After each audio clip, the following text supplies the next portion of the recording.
असलियत यह है कि रेल को तबाह करने के लिए इस सरकार ने कोई भी कसर नहीं छोड़ी है। बार बार कहा जाता है नैतिक जिम्मेदारी लीजिए और इस्तीफा दीजिए, वो तो होगा नहीं। हम मांग जरूर करेंगे लेकिन वो होगा नहीं। और इसलिए नहीं होगा क्योंकि अगर नैतिकता होती तो ब्रजभूषण शरण सिंह को गोदी में नहीं बिठाए रखते।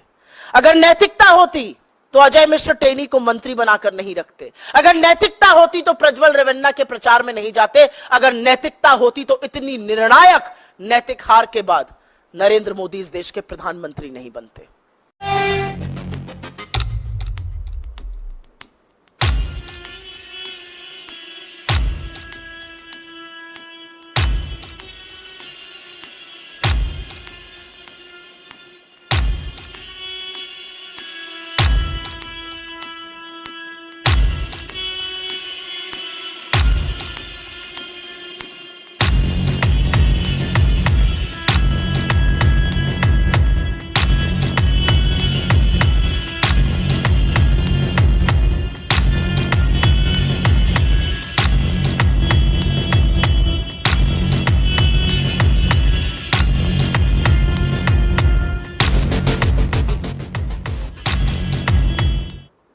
कवच एक ऑटोमेटिक ट्रेन प्रोटेक्शन की टेक्नोलॉजी है। इसमें क्या होता है, मान लीजिए दो ट्रेन्स हैं, दोनों ट्रेन्स अगर सेम ट्रैक पे अगर बाई चांस गलती से भी आ गई तो पास में आती है, उससे पहले कवच उसमें ब्रेक लगा और उनको रोक लेगा, तो एक्सीडेंट नहीं होगा। मान लो एक ट्रेन के पीछे दूसरी ट्रेन जा रही है, तो इस केस में पीछे वाली ट्रेन एक सेफ डिस्टेंस पे रहनी चाहिए। अगर बाई चांस किसी भी कारण से ट्रेन अगर नजदीक आती है तो पीछे वाली ट्रेन में तुरंत कवच उसमें स्पीड कम कर देगा और उसमें ब्रेक लगा देगा। जैसे रेड लाइट है, तो रेड लाइट के पास में जैसे ट्रेन पहुंचे उससे पहले उस ट्रेन का कवच अपने आप उसे स्पीड को कम कर देगा, कम करके उसको रेड लाइट ऑन कर दीजिए। आप सबको मेरा नमस्कार। और मुझे लगता है कि देश में शायद ही कोई ऐसा हो जिसका रेल से जुड़ाव ना हो। हम सब लोग मध्यम वर्ग से आते हैं, निम्न मध्यम वर्ग से आते हैं, और रेल से जुड़ी हुई बड़ी मधुर स्मृतियां हैं। और रेल से ही कहीं ना कहीं आवागमन सबने किसी ना किसी टाइम पर जरूर किया है, क्योंकि रेल सिर्फ पटरियों पर दौड़ने वाली ट्रेनें नहीं है, दंदनाती हुई ट्रेनें नहीं है। रेल इस देश के एक छोर को दूसरे छोर से जोड़ता है। रेल हिंदुस्तान की जीवन रेखा है। और सबसे बड़ी बात है कि आवागमन का सबसे सस्ता इकोनॉमिकल साधन है, एटलीस्ट हुआ करता था। और उसी के कारण मध्यम वर्ग, निम्न मध्यम वर्ग, गरीब व्यक्ति रेल की यात्रा को प्रेफर करता है।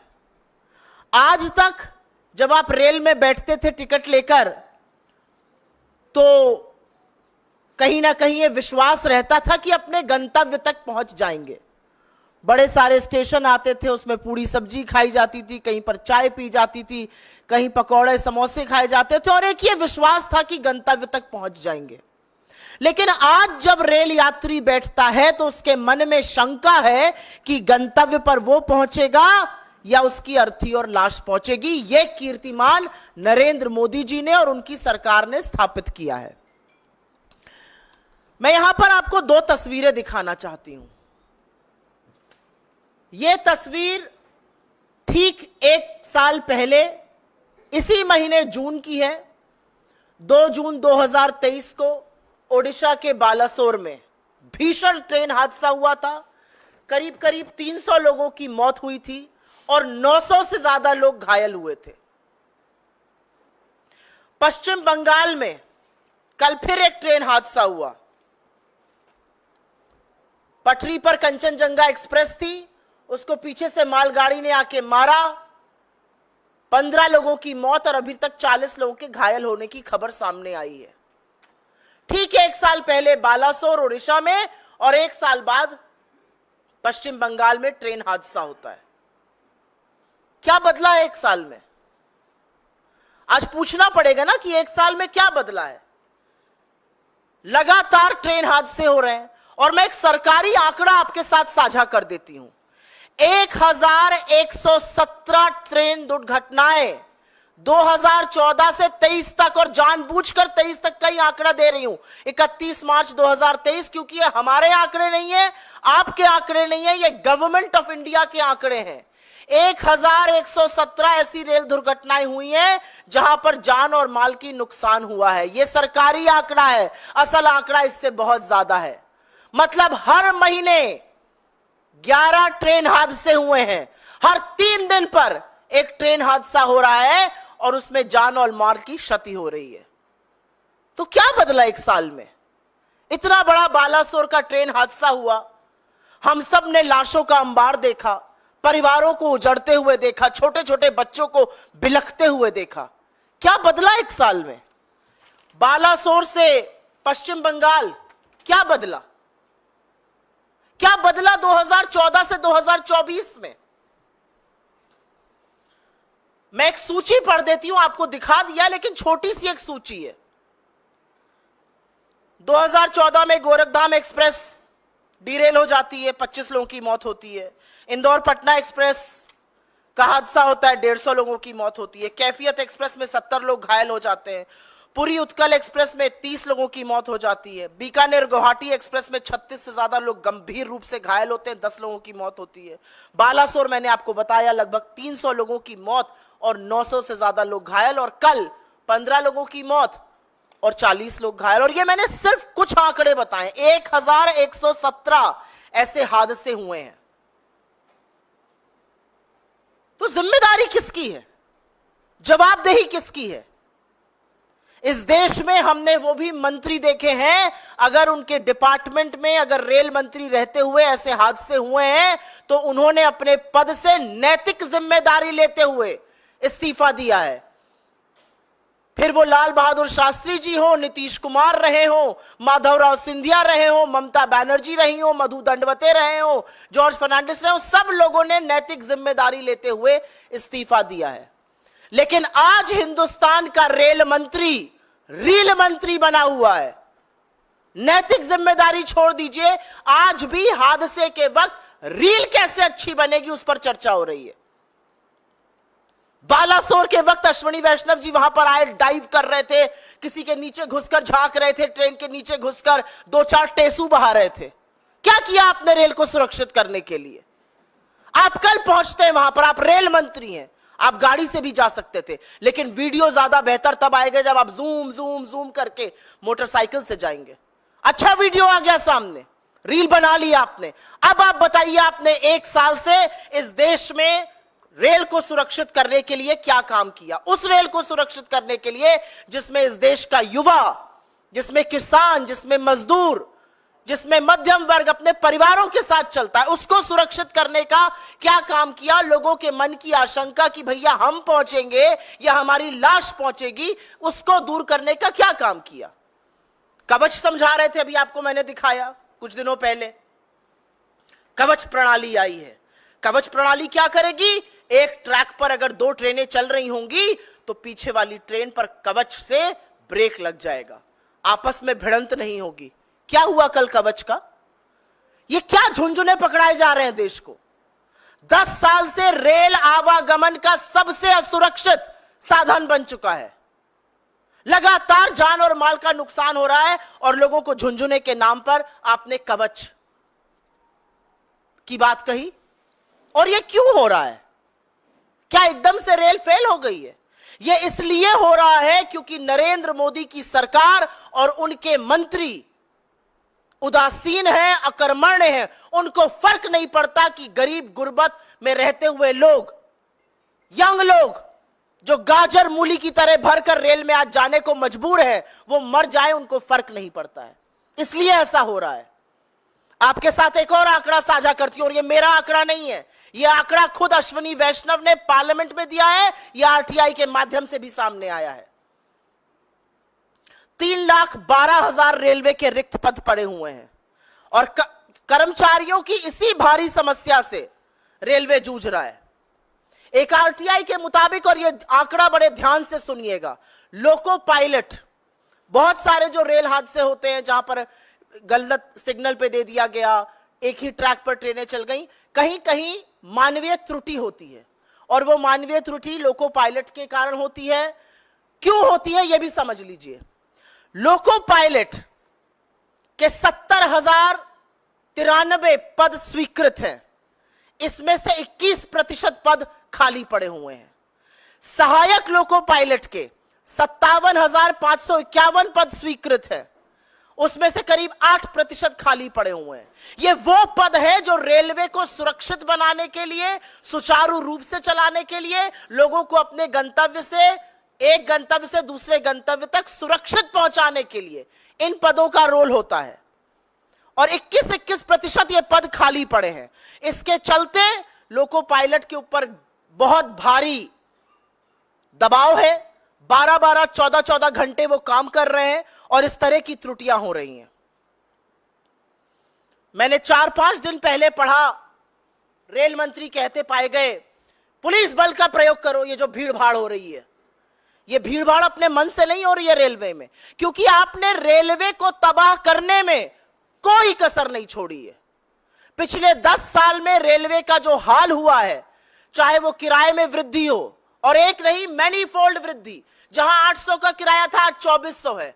डायनामिक प्राइसिंग से कई बार तो रेल से कम किराया एयरलाइन का मिल जाता है। यह हाल आपने रेलवे का कर दिया है। क्यों ये लोग भीड़ भाड़ कर रहे हैं? कितनी किल्लत है ट्रेनों की, क्या अंदाजा है रेल मंत्री को? रेल मंत्री हवा हवाई है। शायद वो महंगाई में, जैसे उनकी एक कोलीग ने कहा था मैं लहसुन प्याज नहीं खाता, वो कह दे मैं रेल से नहीं चलता। चलिए रेल से, एक स्लीपर में बैठिए, 200 किलोमीटर की यात्रा करिए एक स्लीपर कोच में बैठकर, तब आपको पता चलेगा कि हिंदुस्तान की असली जनता, AC 3 में बैठ जाइए, आप AC 2 में बैठ जाइए, आपको पता चलेगा कि हिंदुस्तान की जनता किस तरह से आज आवागमन करने को मजबूर है। इतनी किल्लतें हैं ट्रेन की कि पिछले वित्तीय वर्ष में, वित्तीय वर्ष 2023 में 2,70,00,000 यात्री यात्रा का टिकट बुक कराने के पार यात्रा नहीं करा पाए, क्योंकि टिकट कंफर्म ही नहीं हुआ, सीट की किल्लतें थी।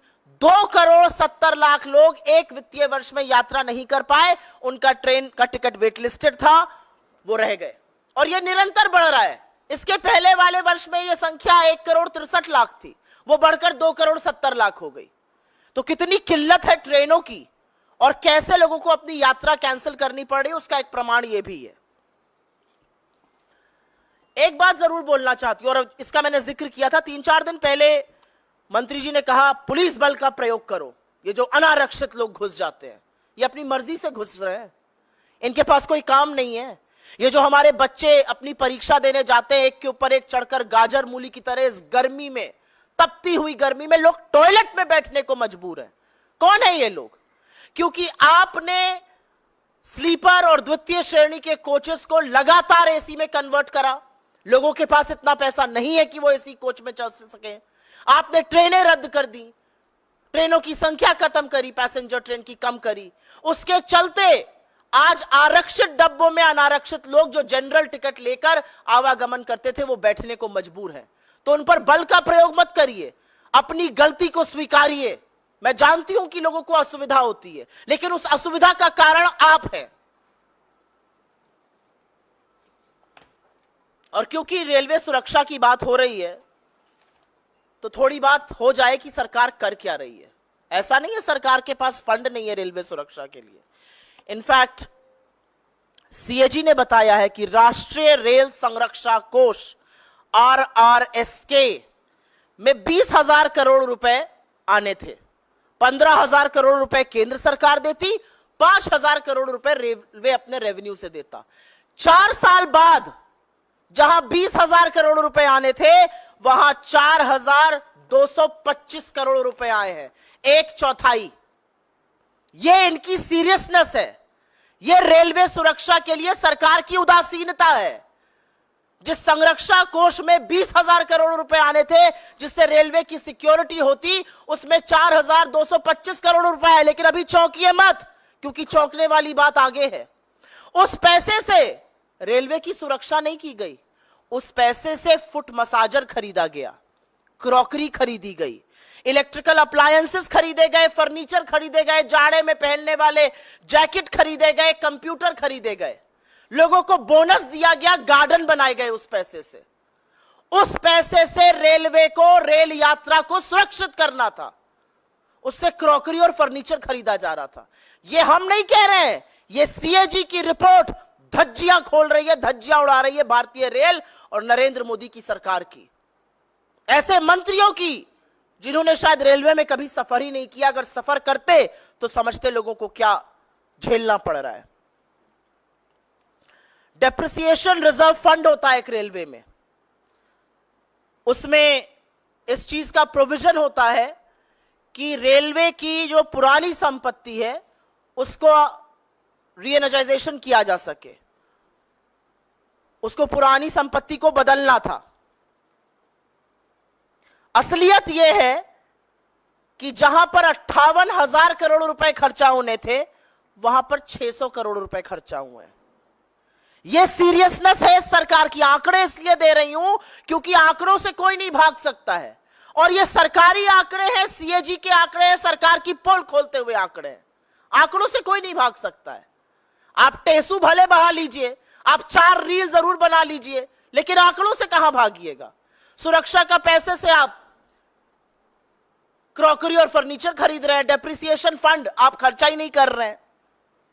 रेल जो सबसे भरोसेमंद साधन होता था आज लगातार लेट चल रही है। मुझे याद है एज अ स्टूडेंट मैं लखनऊ से दिल्ली और दिल्ली से लखनऊ बहुत करती थी, और कभी संशय नहीं रहता था। जब शुरू शुरू में नौकरी भी ज्वाइन करी थी तो संडे रात को लखनऊ से बैठो, मंडे सवेरे पहुंचो, तड़ाक से ऑफिस पहुंच जाओ। आज नहीं पता इस बात का। आज नहीं पता है कि ट्रेन 4 घंटे लेट होगी या 5 घंटे लेट होगी या 9 घंटे होगी या 24 घंटे लेट होगी। असलियत यह है कि पैसेंजर ट्रेनों में से 17% ट्रेनें लेट चल रही हैं। एक वर्किंग मिनट्स होते हैं, 1,10,00,000 वर्किंग मिनट रेलवे ने बर्बाद किए हैं अपने ट्रेनों के लेट चलते हुए। क्यों लेट चल रही हैं ट्रेनें? क्या जो ट्रेन से लोग चलते हैं वो काम धंधा नहीं करते हैं? क्या जो ट्रेन से बच्चे परीक्षा देने जाते हैं, जो लोग एक जगह से दूसरी जगह जाते हैं, क्या वो काम धंधा नहीं करते? क्या उनके वक्त की कोई अहमियत नहीं है? क्योंकि सरकार की उदासीनता सबसे ज्यादा भारतीय रेल झेल रही है। असलियत यह है कि रेल को तबाह करने के लिए इस सरकार ने कोई भी कसर नहीं छोड़ी है। अगर आपने हमारा अभी तक चैनल सब्सक्राइब नहीं किया है तो कृपया चैनल सब्सक्राइब कर लें, लाइक करें, शेयर करें, कमेंट करें। तो मिलते हैं फिर किसी और खबरों के साथ। नमस्कार।